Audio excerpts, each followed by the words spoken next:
I love that so much. I know. Welcome to Manifesting with Morgan and Madeline. Yes. I know. That song is freaking great. Oh my gosh. Yeah, we didn't really talk about that very much when we came back for season 2. Yeah, it's a new song. Yeah, so Madeline and I actually recorded that, and I played guitar too, and yeah, there it is. But we just kind of wanted to do something that was true to us instead of using someone else's music, and we made it happen. And I want to let that light shine. Well, and I didn't tell you this, but I actually started my day this morning listening to that choir version of This Little Light of Mine that like brought me to tears at Starbucks one morning back when I was really going through it a while ago. And I was brought to tears again this morning for being so thankful to be out of that spot. Oh, so, that's awesome. Yeah, it's pretty cool. Oh, that's great. Well, today we're going to be talking about embracing your truth and how that applies to manifesting. And I was going to tell you what I was listening to this morning. Oh, go for it, baby. Well, I just since we're talking about, inspiration, mine was Big Energy by Lotto. Welp. Okay. That's all. Go ahead. I wish Look I could. it up. I wish Listen I to knew, it, and then but I don't know. You don't know. So. BDE. Okay. BDE. So. All right, then. That's what I'm manifesting. Okay. All right. We're back. Well, as you can tell, we are our vibes have increased a bit here as of late. Chicken or the egg? Is it that we're podcasting again that's making us happy, or are we happy therefore we're podcasting again? Right. Anyway, so manifesting and embracing your truth. Yes. I first wanted to kind of discuss what it means to embrace your truth. Yes. Would you like to go first? Sure. The thing that came up for me when I heard that read that was the word unapologetic. Yes. So like embracing the truth for me, your personal truth is just whatever that thing is that makes you want to cringe and say you're sorry for, do that thing. What do you mean? Like, I mean, obviously not like punch somebody in the face, not that, but like the social conditionings that we have as children that we're raised with, like be polite, don't say this, don't do that. But like very closely to yourself that it's going against how you really feel to do those things. Yeah. That's your truth. Yeah. To me. So it means like release the need to apologize for being who you are and expressing yourself as you are and worrying about making other people uncomfortable by just expressing yourself. Yeah. The line between that and, being inconsiderate or rude or disrespectful is when you're intentionally trying to harm another person. Yes. But if what you're doing has nothing to do with harming anyone else and what it's doing is amplifying and creating with yourself, and if you're wearing like a lacy top and it's offensive to somebody because they can see your bra, well, it's like that's your problem, not mine. Yeah. Right? So like I'm not going to apologize. I mean, within reason. It's not the best example, but you know what I mean. Yeah. Yeah. So just being unapologetic. Like shamelessly yourself. Yeah. Yeah. And I guess I agree with what you're saying. Mm-hmm. I believe like embracing your truth means you have to first understand what is your truth. So, yes. And to me, that your personal truth is very closely tied to your purpose. Mm-hmm. We're all born unique individuals with unique interests and just unique things that light us up. Mm-hmm. That I don't necessarily think that nature or nurture had anything to do with. Mm-hmm. It's just the thing that makes us unique. And if we lean into those things that make us uniquely ourselves, mm-hmm. there's something that unlocks and lines us with our purpose Does that make sense? Oh yeah, completely. Yeah, like if you're raised in a family of milk farmers, and you guys eat beef and you milk cows and you have dairy, but something inside of you is like, I don't want to eat animals. Yeah. And you're terrified because you're going to be ridiculed and made fun of and put down, and you don't know how you'll be received in that culture, but that is your truth. Yeah. So it's like leaning into those things that feel, sometimes they're no big deal. Sometimes people easily accept it and, you move on. There's no hiccups. But a lot of times I think our truth is hidden behind an obstacle. Yeah, correct. I think a lot of times it's a big truth that is important to reveal like that first, like something that feels really challenging. Yeah. To unlock that first. Yeah. To really let it flow, Yeah. To say like, hey, I'm not going to take baby steps around this. Like, I don't want to eat animals. Yeah. Yeah. And maybe, do you understand what I'm saying?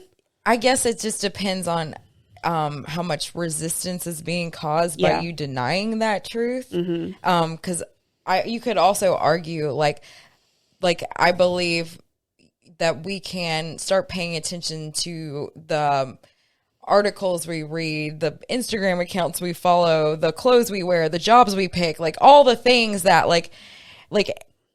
and start paying attention to the stuff that really lights us up in this life, and then make note of it, and then maybe have like 3 to 5 different like underlying themes that seem to continually show up, and like where we spend our money, like what we do with our free time, like all the things that we indulge in or like get us excited, and then like label those 3 to 5 things. Yeah. And I mean, you could start with baby steps too. Like once you've identified those things, like just find a little way each day to spend 5 minutes integrating that core value, that thing that lights you up. And so then you can start to build trust to do the coming out of the vegan closet to your dairy farmer family. There's such a what's the word I'm looking for? Like a theme between us. I've noticed when we cast, it's such a beautiful, like it's a yin and a yang, because often you are representing the side of things that are working to create and go forward with something. You're saying like, whatever the things are that light you up, do more of those. Yeah.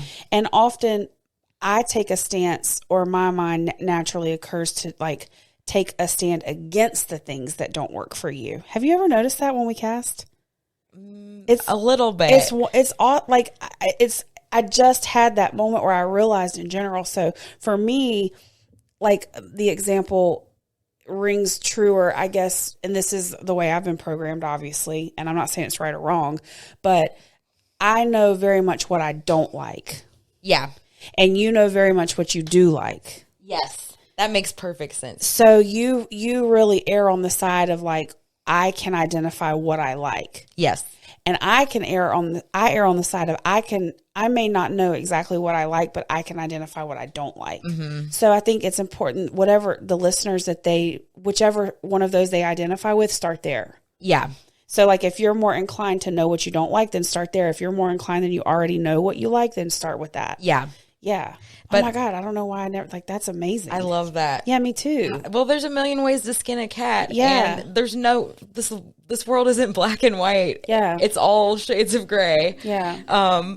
But yeah, I mean, so I guess to just kind of rehash and come to a conclusion, like, what does embracing your truth mean? It means identifying the things that light you up, or the things that don't light you up, so that you can back into the things that do light you up. Right. And then embracing them and integrating them into your life, trying to nourish those things. Mm-hmm. Is there anything else that you can add to that?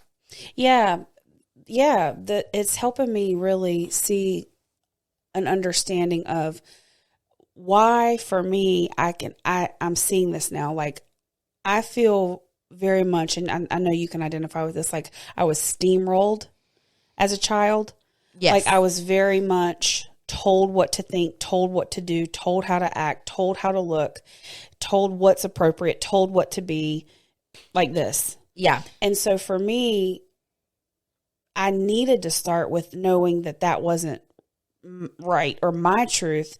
And the only way that I was able to make space to even have a moment to catch my breath, to figure out what did light me up, was to back away from what didn't. Yeah.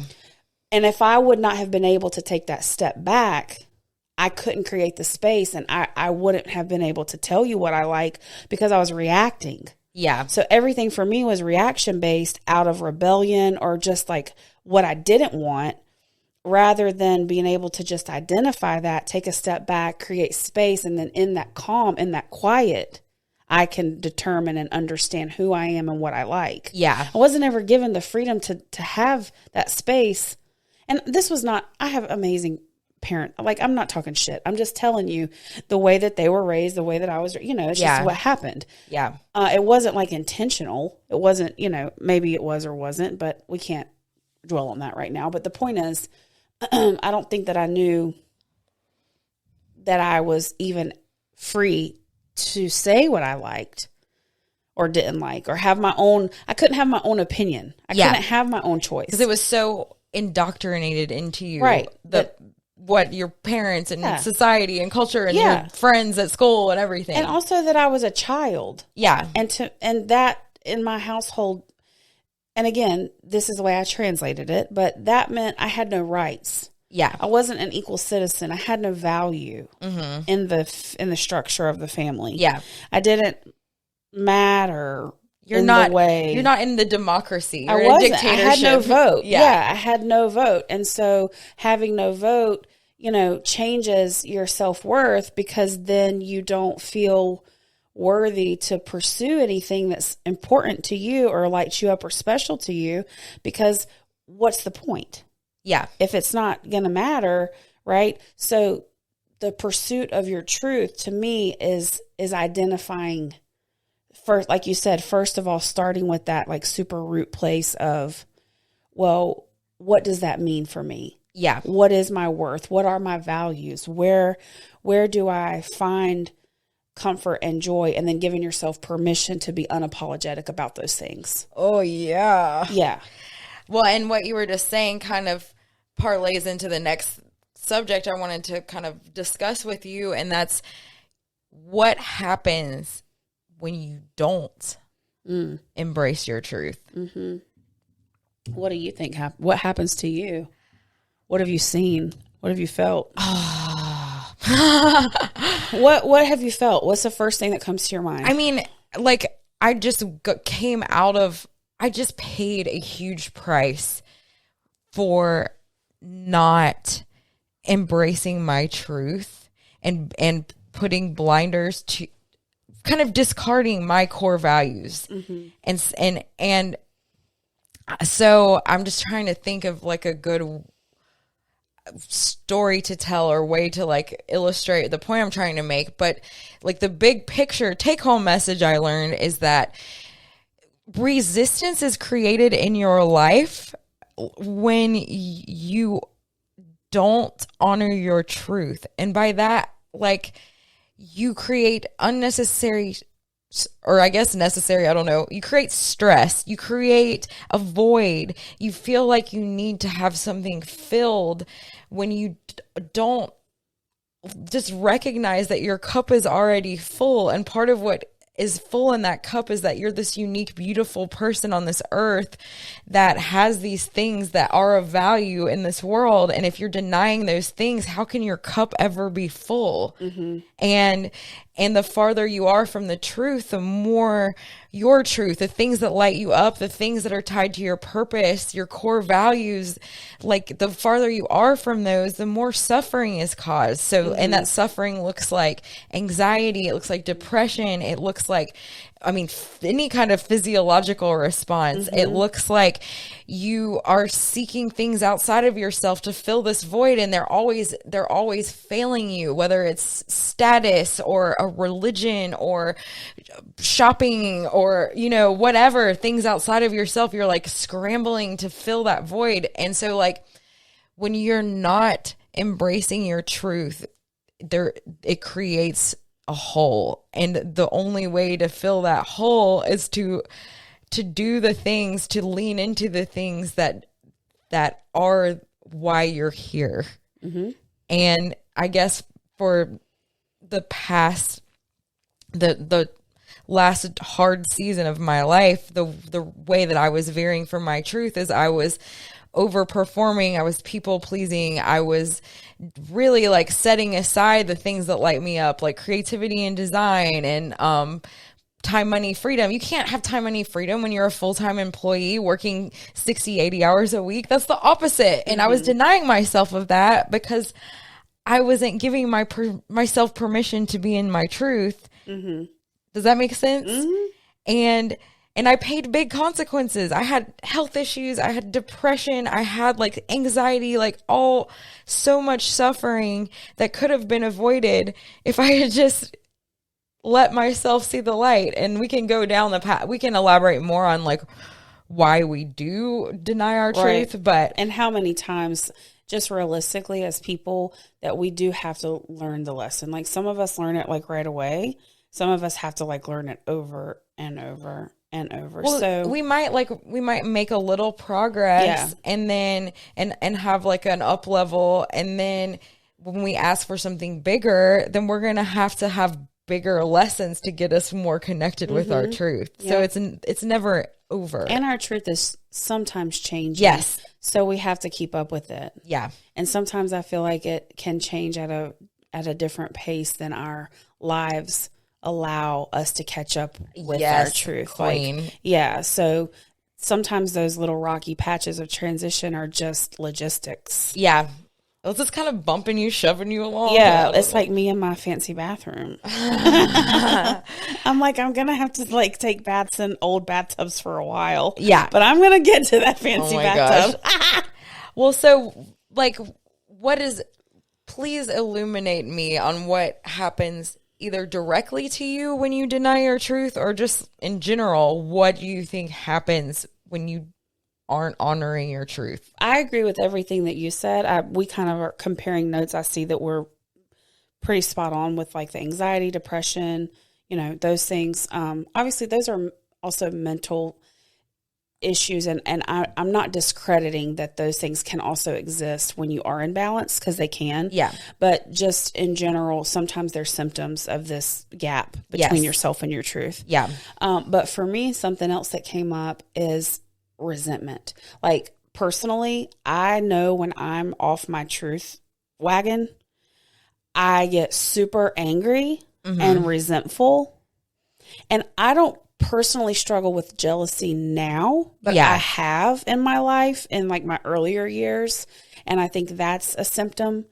So a lot of anger, a lot of resentment, a lot of like jealousy feelings, those type envy, and also just being disconnected from your body.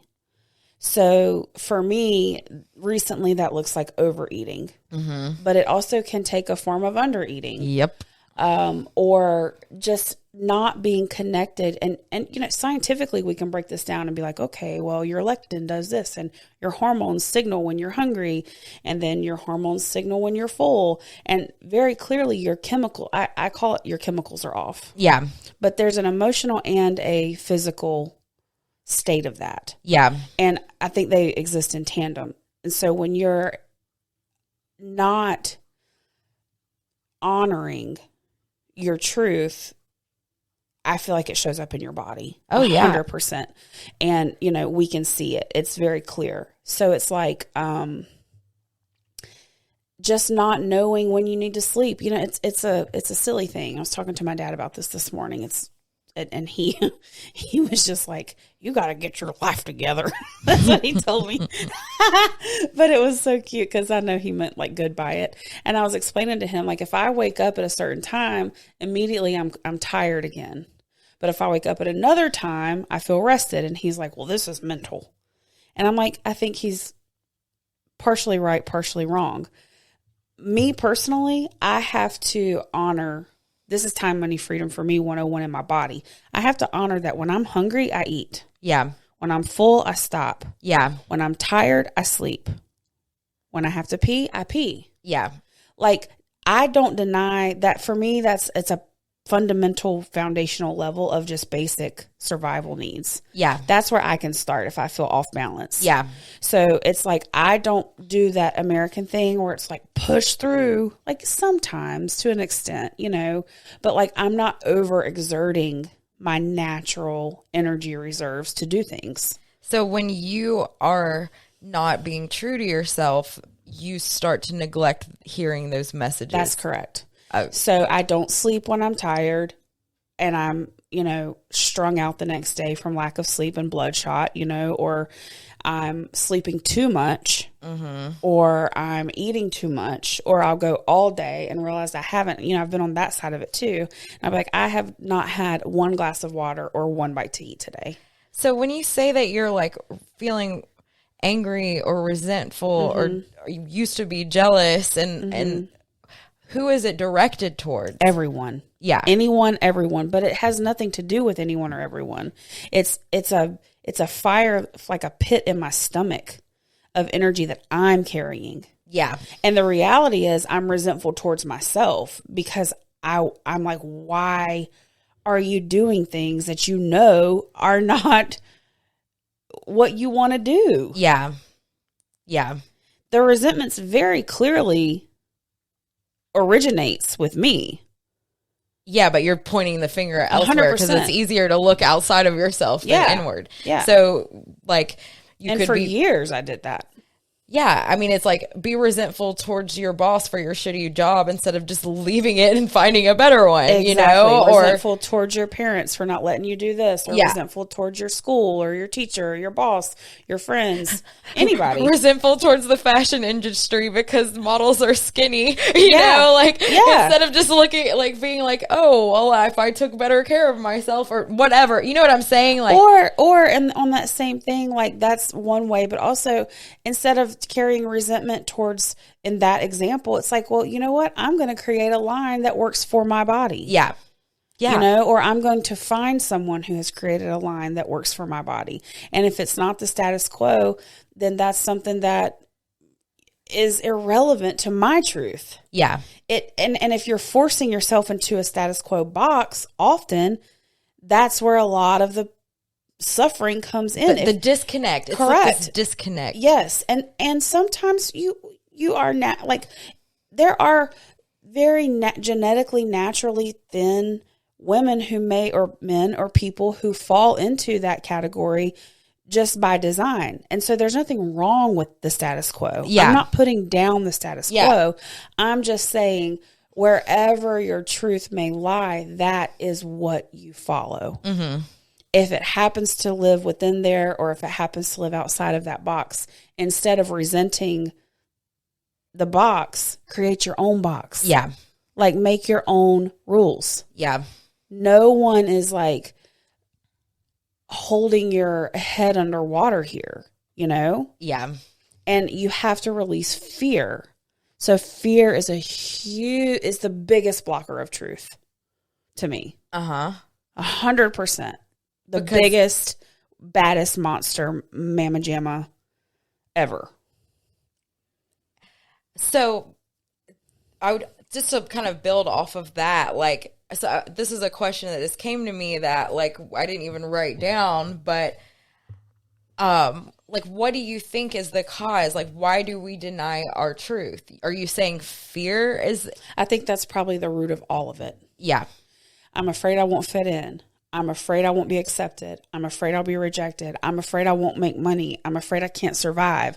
I'm afraid I will have nowhere to live or nowhere to go. I'm afraid I won't have food to eat. I'm afraid they won't like me. Yeah. ugh. Like whatever. But like that's probably like the number one villain of truth is fear. Yeah. So, you know, I'm just kind of like trying to still make sense of this past season where I really did like bury my head deep in the sand. And here I am. What were you afraid of? I was afraid of, Truly. I think more so than anything, it was financial security. And then, but really, which is huge. Really and truly, it was probably just on the surface. Yeah. If you're like unhappy with the job, but you keep sticking around, of course, finances are going to be like, you know, a big factor. But then another part of it was definitely like this deep, entrenched codependent relationship where I was getting my value from my job and overperforming and like running myself into the ground because I needed that love and that approval that I was getting for the first time. Like I haven't had anything as gratifying as the rewards the approval awards I was getting from my last job. But then it was like killing me at the same time because I had put so much of my worth into that approval, and whatever I did was never enough because people change, companies change. Like, and if I am not constantly getting that feedback because I'm so needed by my job, then I'm lost, you know? Yeah. And I had just it just got a little derailed in that like category of my life where I was tying my worth to this company and this team, and I'm not blaming them. It was me, you know? Yeah. And the company and the team are all good people. Like it has nothing to do with that. It was just, you've worked your freaking ass off. And I feel like what you're saying, if I'm hearing you correctly to mirror back, is that that was the first time in your life that you felt like your title and your expertise and the work that you had put in up into your life's work. Yeah. Up until that point with your education and with all of the experience that you had was finally being acknowledged. Yeah. And that had to be like really seductive. Like no wonder you were seduced into that role. Yeah. Of course you would be. Yeah. Who wouldn't? And in all fairness, most people, and I think is actually a really necessary step on most people's journeys, and I encourage and I hope that for those who need to do that, they need to take that step, because I think it's really important to fill your very immediate voids to know where you stand with them. You know, like you've worked so hard to get this degree and to do this thing. So it's like, do that thing that you thought you were working for. Yes. Run into the fire. Yeah. And you have to do that to know after all of that time, if that's exactly where you thought that you would end up and want to be, or if it's like, wow, that's really helped me to clarify where I actually belong. And you can apply that to relationships with as everything. Well. Yeah, anything. But yeah, you articulated that well. Mm-hmm. I think for me, it really does kind of boil down. I agree with you to the fear thing is mm-hmm. why we deny our own truth. But to like unpack that a little more, it's like you have to look at your programming from childhood, from your peers and the dominant ideologies of the culture you grew up in and your parents and whatever. Like those can give you some hints towards why you would not want to embrace some aspect of your truth. Mm-hmm. Right? Yeah. I feel like everything just comes back to that same old thing.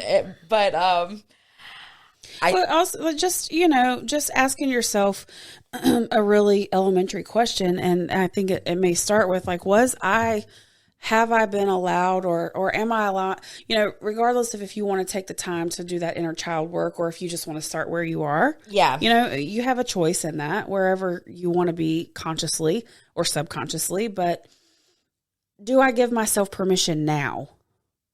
You know, am I willing to give myself permission to say, hey, I wasn't given permission to live my truth before this moment. Yeah. You know, we can work. I feel like that work is really important to do. Like that's part of therapy. That's part of journaling. That's part of hypnosis and reading and reprogramming and, you know, rewiring neurologically, like our pathway. All those steps are very, very important. But I also feel like we have power in this moment to take control and say, you know what, I'm going to do all that work. Yeah. But right now, in this moment, I want to ask myself, do I give myself permission moving forward to live my truth? Yeah. Do I give myself permission? Yeah. Because a lot of us don't. Yeah, I think that's a great first question to ask. And then the next question is, well, what is my truth? Yeah. And it's going to be a process. And I mean, one of my favorite things when I'm like, I know I'm feeling disconnected because I'm overeating, I'm not sleeping well at night, I'm having anxiety, I'm having like all the squirrels take over my brain, is imagining little Morgan, little girl Morgan, and like trying to like lean into a memory of when I was lit up or when I was my authentic self, like as before a lot of the programming and the rewiring happened, you know? Yeah, of course. And that's been a really helpful thing to dig into, especially when I was feeling really disconnected, because I really didn't realize like what a leader and a creator. And I mean, I've loved Barbie since the minute I came on this earth, and you know, and it's like getting to know that person that before all the programming and trauma and, you know, everything happened, like that's a really good feeling. And I think it's also when it comes back to, I want to read that.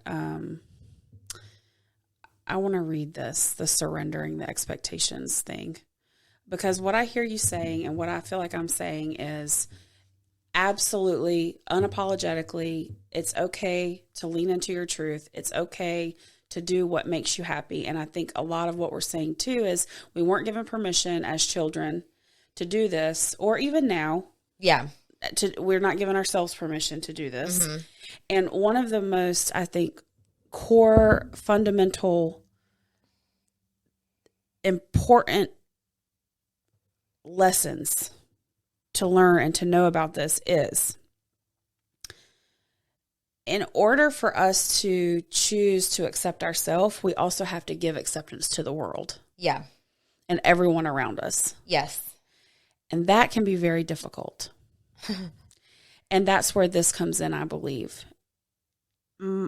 My cliff notes on this that come to mind is you have to give something to get something. But I don't mean that in a transactional way. And when I saw this language, it really resonated with me. And it says, surrender your expectations, simply give, do, and create for the sake of love. You loved Barbies from the very beginning. Yeah. So you just want to play Barbies. Yeah. Because you love Barbies. Yes. Okay.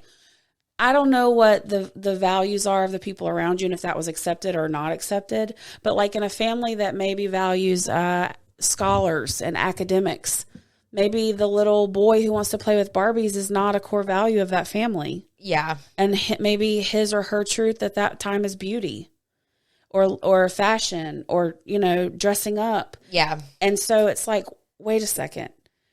In order for me to want to choose, before I can accept my truth and myself, I have to be willing to accept it in everyone else. Yeah. That's like really important. You know what I'm saying? Yeah. Like if a person's values are not yours, you don't have to take time with them. You don't have to be in relationship with them, but you have to be willing to respect them. Well, I think part of doing this work though kind of helps you have more grace for others and acceptance for others, you know? Of course. It's tandem to me that in order for one energy to exist, the other must also. Yeah.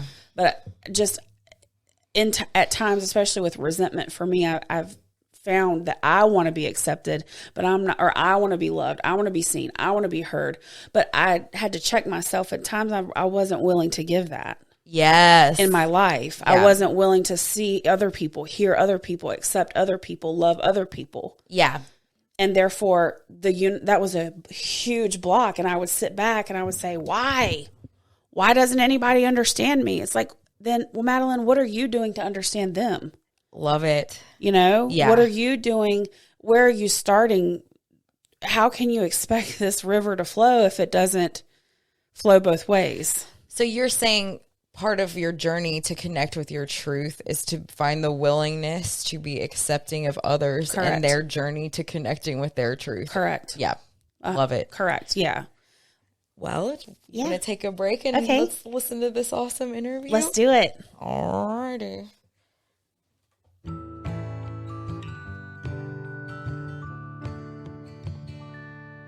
Each week on Manifesting with Morgan and Madeline, we feature an interview with someone who followed their dreams and leveled up, personally or professionally, against all odds. We share these interviews to inspire our listeners and demonstrate that anything is possible. What is your name, age, city, and profession? My name is Jessica Lackey. I am 38, almost about 39. I live in Charlotte, North Carolina, and I'm currently a business strategy consultant and coach. Awesome.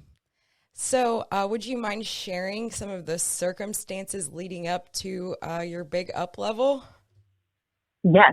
So I am on the other side of 2 up levels. So I'll give you a bit of the story. In 2014, I had a huge physical, emotional, and spiritual breakdown. I was breaking down in the office of my boss when I was working in my corporate job, and I realized that something's not right here. I am not okay. So that kicked off the last 6 years of my journey to kind of live the life I want to live. And then in July 2020, after I'd moved across the country, gotten a new job, gotten married, bought a house, gotten a dog, I realized that my life, I didn't want to continue living in a state of kind of keeping the trains running at my corporate job, the one I just got. And so I made a plan to leap from corporate in March of 2021. Awesome. So how exactly did you up level? So through a lot of coaching. So for the past 6 years, I've been working to get more in touch with who my soul is and from a blueprint perspective. So through the journey, I became a holistic nutritionist to get more in touch with my kind of how I was feeling in my body. I became a life coach because I wanted to help people. Thought that was my ticket out of corporate. And then I worked a lot with coaches, really unraveling the limiting beliefs that kept me thinking that I needed a full-time corporate job to survive. So that's been a huge part of my up-leveling. I can't also thank enough the energy healers that I've worked with that have really helped remove some of the energetic baggage from my energetic field in my body. That's so cool. I love how you just kind of invested in a lot of different resources to figure it out and find your path. So how did you stay motivated and focused during this process? So I would say for the first 3 years, it was really, I would say, pain driven. I don't want to be in pain anymore. So what are things I can do to move away from pain? And the pain was very clear. I watched my bosses be on call all the time. I watched marriages unravel. I watched people abusing alcohol, people abusing relationships. And I said, this is not a life I want for myself. So how do I move away from that? So the pain was very motivating, and saying, I don't want this to be my life. Feel very Varsity Blues when I say that. I don't want your life. Um, but then about 3 years ago, when I moved to Charlotte and became on the second half of the journey, really a move towards. I wanted to speak my voice. I wanted to connect with other human beings who saw the world in a more gentle, easeful, restful way that was more kind of accommodating and supportive of women. And so I stayed motivated by putting myself in communities of like-minded women. Pink Mentor Network is where we first met. And how do I surround myself with good books, good podcasts, good music, to stay focused with women who were on the same journey I was.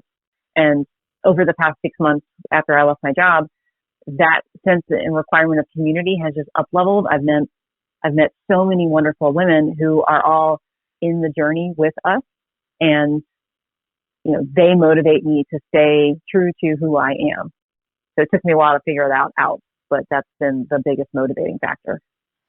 Awesome. So did you get any pushback from anybody? I see that you curated a community that offered support. Did anybody kind of offer pushback to you during this process? Oh, everybody did. When I say everybody, like mostly men. But like I quit drinking for 2 years when I started my journey to really say I need to heal myself, soul, body, mind, soul. And I used to work at a company where drinking on the clock was not allowed, but drinking right after the clock officially closed was definitely allowed. And people looked at me like, why are you not drinking? Why are you going home? Why are you prioritizing not being here? And I quickly realized that like when your entire self-worth and community is bound in the people you work with, and you start to do something differently that goes against the norms, everyone fights back. Everyone's like, we want to keep you in this overproducing toxic environment because that's good for the bottom line. It's not good for me. So I got pushback from everyone I worked with at a couple of companies who didn't understand what I would, they're like, you're going to spend your vacation going on a life coach retreat? Why? You're going to leave your job to go do something crazy? Why? How are you going to be successful? So it was a complete questioning of everyone outside of like my immediate friends and family circle that was invested in me staying invested in kind of the traditional corporate environment. Interesting. It seems like, yeah, they probably low key were jealous, or, by you making these changes, it's kind of shining light on where they're not being true to themselves. And it's much easier to just kind of stay small and scared than trouble the water. Yeah. I also threatened their sense of security and safety. Like if I leave, their job gets harder. So me leaving threatened their security just as much as it illuminated maybe some of the things they were scared of.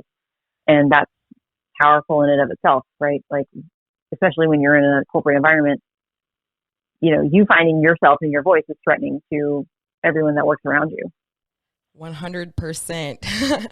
So did you have any other challenges that came up during this process? And if so, how did you overcome them? Well, this is why I hired a coach for roughly 4 years. I went through some coach training programs, and then I worked with my coach long term because, every time you uncover a new layer of yourself, you run into more roadblocks. Even this week, I'm now really struggling with the concept of like, I can't really fully claim my voice until I make peace with my body and love my body and embody the fact that my body is enough. And that's something I've been struggling with for years. So I bumped into all of my limiting beliefs and blocks. Different ones showed up over the course of 4 years. And so I worked with a coach. I have an active journaling practice. I've become really getting into tarot and astrology to help me put some natural order and rhythm around why I might be facing some of these stories at certain times, both astrologically, seasonally, and with some archetypal frameworks to really help me process through what I am learning and working on. That is so cool. You're the first person to kind of reference that in our interviews. So I love hearing different perspectives and tips for kind of the healing journey. So do you have any major lessons that you learn that you think would benefit others, like, or any kind of just take home points to share? I think the big lesson is that society is designed to keep us distracted and complacent, and that there are companies, maybe a company you work for, or a company like Facebook and Google. They make money off you being small, staying complacent, and living in, I would say, the societal day-to-day comforts. So if there's at any point in time where you can take some silence and sit with your body, notice if you even can connect with your body, because for the longest time I couldn't. I didn't really, my head and my heart and my body were completely disconnected from each other, because again, that's what's rewarded to move forward in a traditional environment. How do you connect with your body? How do you connect with your sense of self to know what is coming through when you cut out the noise? And cutting out the noise has been really powerful for me in getting to know what my voice was, and even being able to distinguish between the voice that's my imposter syndrome voice, the voice that's really mine from my soul, and the voices of others that are in my space and in my zone that shouldn't be there. That takes it takes quiet to do that. And that's something that comes in short trips now that we are all still at home during the pandemic, surrounded by our devices, surrounded by our families. So how can you take some time to get quiet? Yeah, I feel that 100%. So do you have any specific books or podcasts or resources that you use that you can share with others? Yeah, so I recommend, if anyone hasn't devoured Brene Brown's collection, they need to do that immediately. That's huge for me. About thinking through belonging and shame and vulnerability and being an open-hearted leader, that's huge. Some of my favorite podcasts these days are a podcast called Tarot for the Wild Soul and Moonbeaming. That's one of my favorite astrology podcasts, and a tarot podcast that really comes at it from a trauma-informed feminist lens about how these archetypes can be used as we live a more justice-filled life. And the book I recommend to everybody that they should read is The Big Leap by Gay Hendricks. It really talks about this upper limit problem of as we grow and as we try to move more toward our zone of genius, we're going to bump into limits along the way that are designed to keep us in our current state. So if we can start to identify what some of those limits are, we can start to acknowledge them and continue to operate in our highest power. Awesome. Well, thank you for sharing. And I'm very familiar with Brene Brown, but I was not familiar with that podcast or book recommendation. So I'll definitely check that out. Well, do you have anything else you'd like to share? No, this has been just a great conversation. This is a unique point in time where we have the opportunity to examine our lives carefully and decide what's the work we're meant to do in this world, both what sparks us from the inside, but also what are the challenges we see in the world that we can be a part of solving. So this is just it's a unique time in the liminal space of our lives. So how do we make the most of it? And that make the most of it could be just sitting quietly and reflecting and learning and listening just from your inner voice. So how do we take the time to do that? I agree so much. Well, thank you for your time, and thanks for sharing your story. Thank you.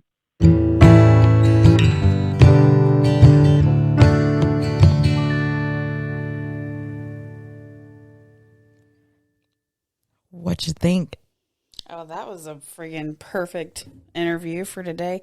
That's crazy how that keeps happening. I don't think we planned that. No, ma'am. Yeah. Oh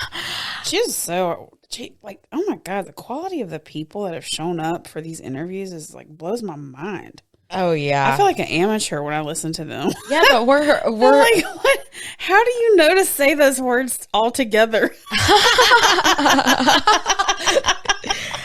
But Queen, like this is like a very real life example of manifesting. It's like we're being true to ourselves by doing this podcast, this thing we're called to, and the universe is blessing us. Yeah, it's true. Yeah, it's straight true. up. It's very, very true. Yeah. So I'm still like recovering from that awesome interview. It's really good. So the next thing I just wanted to chat about is to kind of tie all of this up is, just to discuss how embracing your truth impacts manifesting. And I love that you just gave me like a great example of, embracing our truth and then becoming magnetic to receive awesome interview guests. Right.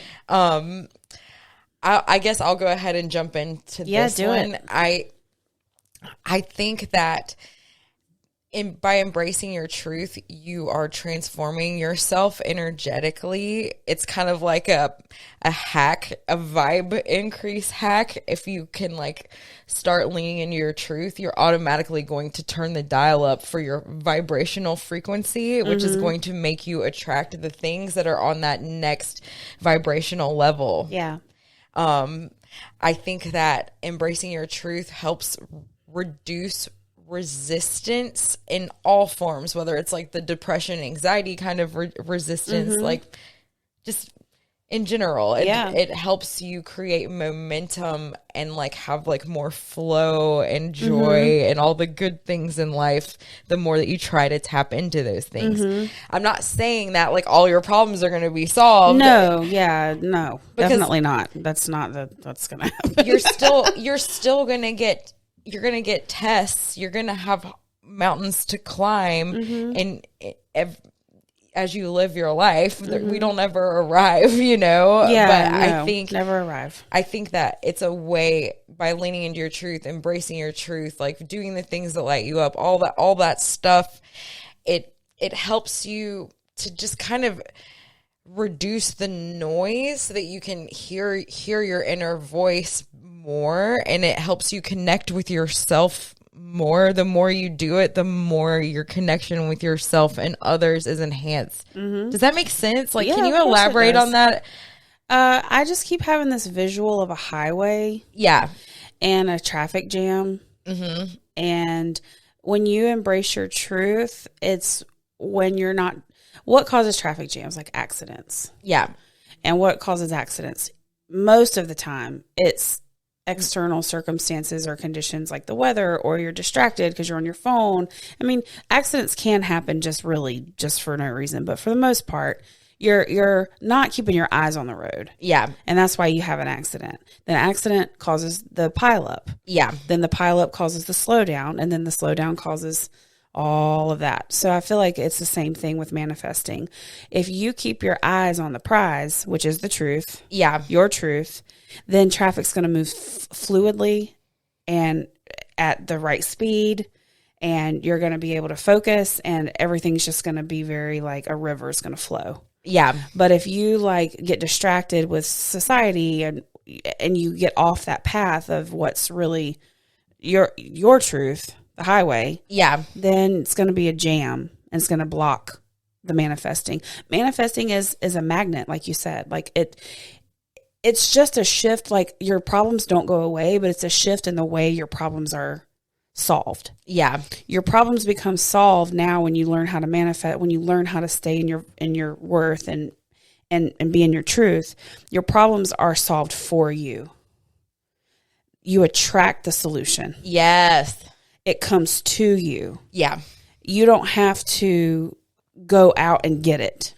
Yeah. It gets delivered to you. Oh, I love that. And that's what manifesting is. Exactly. That's like the definition of it. Exactly. It's like you're not strong arming. You're not acting your way into getting something. You're not. Right. It's certainly not that the problems go away. It's just that the solution is delivered rather than you having to or feeling like you need to go out and get it. So, yeah, I think when you embrace it, it just cuts down on all that buildup and traffic jam, and it just allows you to live a smoother, more cohesive, less stressful version of your life. Which helps you attract better things. Yeah, because like what she said and what we said earlier was similar is you have space and quiet. Yeah. In order to really be clear and have that level of clarity. And that's not coming from a survival instinct or a reaction instinct. It's just coming from a genuine, like, baseline that all is well. Yeah. And so then the highway can, like, phew, you can just get there. Mm-hmm. Versus when you're constantly in this place of denying yourself. Yeah. It's a traffic jam. It's energetically, it's a traffic jam. And so your package can't get to you. Love it. Or it'll get there, but it'll be delayed. Or, it'll be like you'll get a bunch of texts like it's coming, but it got stopped here. Yeah. Versus like that thing's overnight, baby. Coming to your door. Yeah. And like, I really truly believe that when you lean into your truth through like against all odds, like when you really, like, you're the kid that is the vegan and the dairy farmer family example, like that's pretty big, like that's really scary. Your whole tribe, everyone you love, could reject you if you're the one vegan person in the so like the bigger the hurdle that you are overcoming in honor of your truth, the bigger the reward on the other side every fucking time. Yeah, it's true.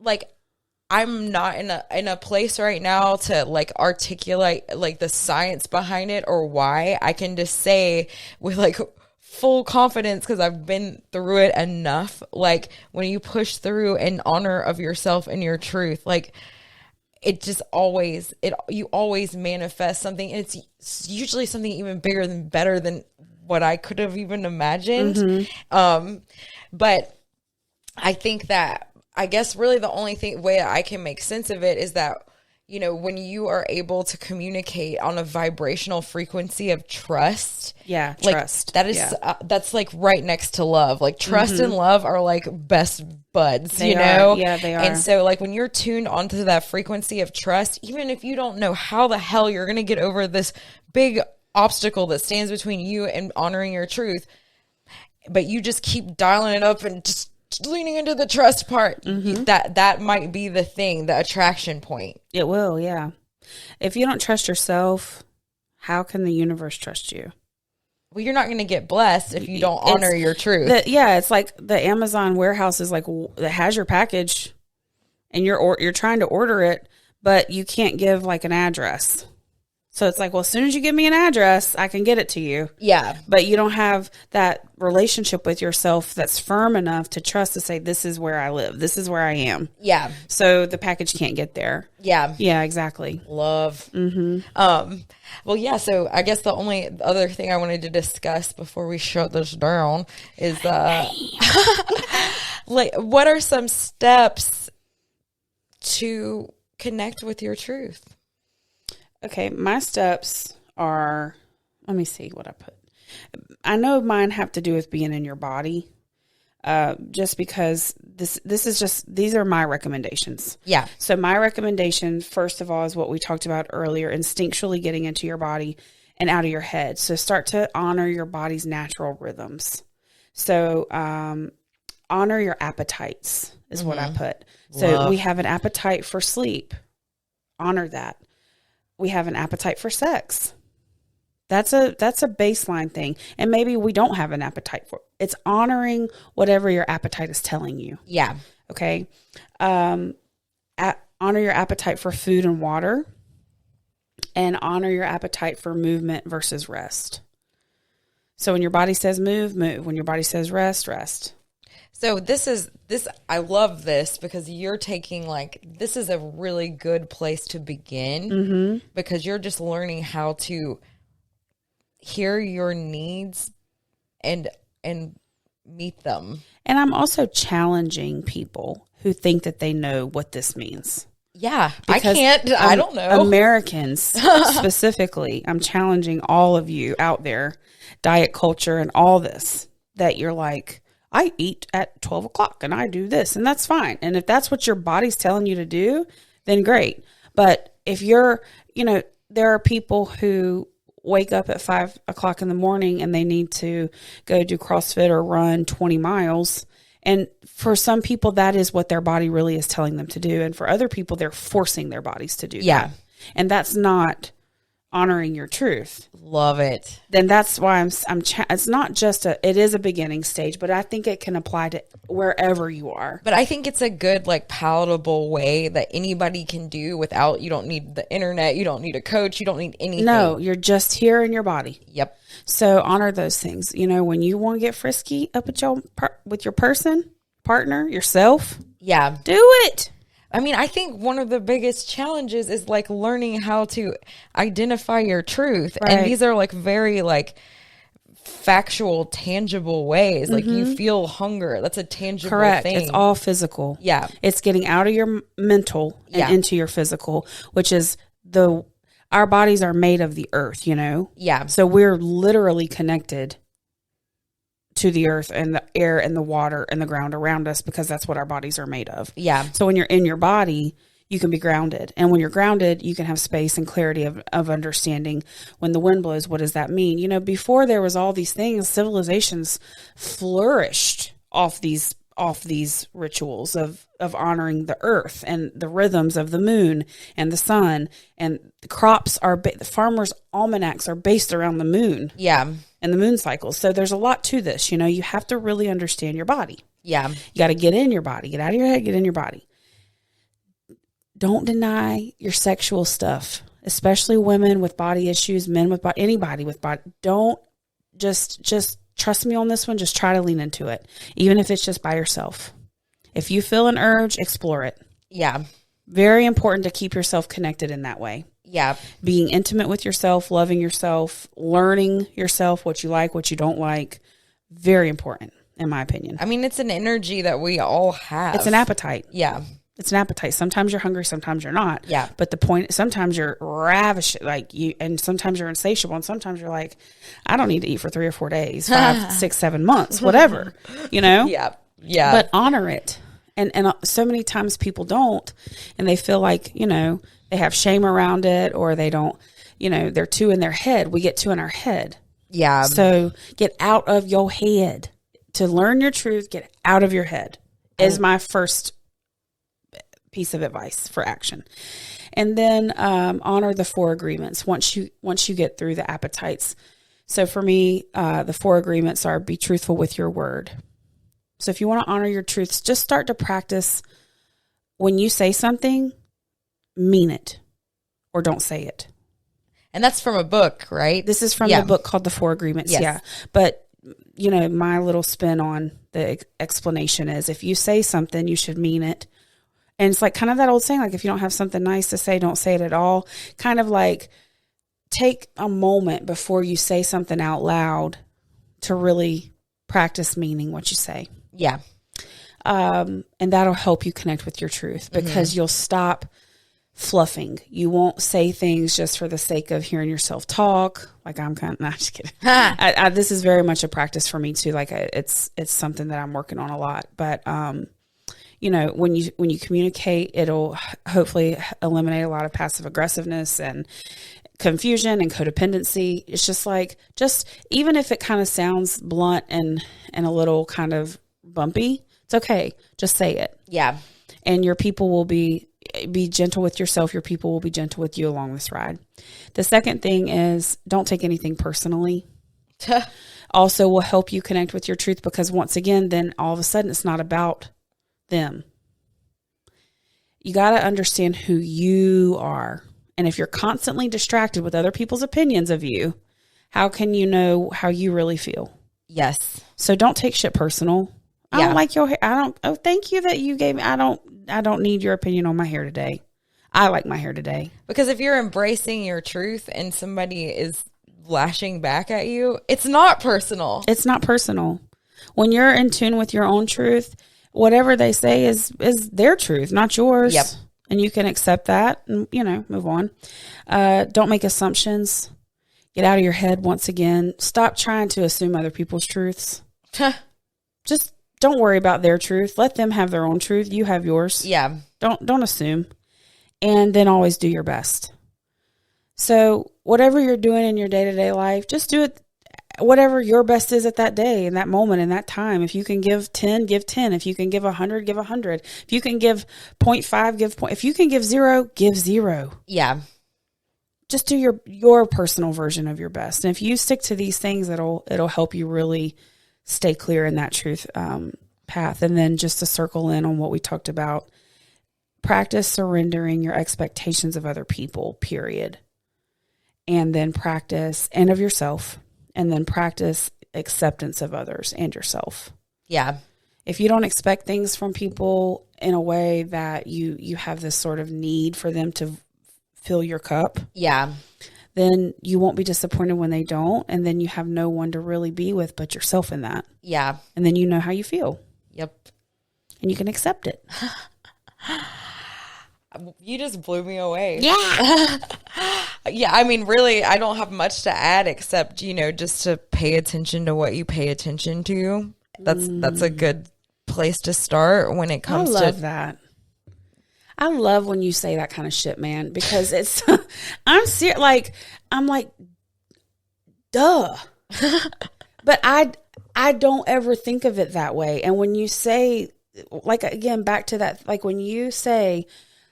listen to what lights you up, I just feel so held by that notion that you are Morgan, y'all, you are one of the only friends I have that that's not true. You are a very present source of this for me in my daily life is what I want to say. I feel so held by you. Oh, right back at you. But I feel like you are encouraging constantly this thing. Pay attention to what you like, what you pay attention. Just it's okay. Well, I mean, it seems so elementary, but it's okay. But I want this to be as easy as possible for everyone. I want everyone to have everything they've ever wanted and more. I know you do. And for me, it's how can we simplify this and make it palatable so that we can share the good world with our homies, right. Or the good word with our homies. Yeah. So just start with looking at what excites you. Look at what you look at, and if it's something that lights you up, then put that on the list of things and then do more of that. And simultaneously start to think about what it was that made you quit. What was the lie that was told to you that made you quit honoring this part of your truth? Mm-hmm. And then there's a million ways to reprogram that lie. You can hire a coach. You can work with a therapist. You can do guided meditations. There's a bunch of different ways to kind of work through, first identifying where the cause was that made you hide that part of yourself or not lean into it. And then once you've done that, reprogram. And reprogramming looks like, maybe just starting to meditate and envision that moment and rewriting that narrative in your head. Or maybe it looks like the next time an opportunity comes along and your default has always been I can't embrace this part of myself. I'm going to get rejected. Instead, just do it. Mm-hmm. And enough of that, you're going to reintegrate that part of your truth back in your life, and it's going to help you up your vibe and attract more good things. Yeah. This show that I saw once, she was a comedian and she came up with she had been successful for 30 years and she came up with a new routine and she bombed. She totally bombed. The crowd hated it. All her fans hated it. And when she came off stage, but she had really worked hard on coming up and creating new material for her last show. Yeah. And what you just said is what happened. When she came off stage, the girl said, "How do you feel?" And she said, "I bombed." And she's like, "Oh man." She's like, "I feel freaking awesome." Yeah. Because she just did it. Yeah. Because that was her truth.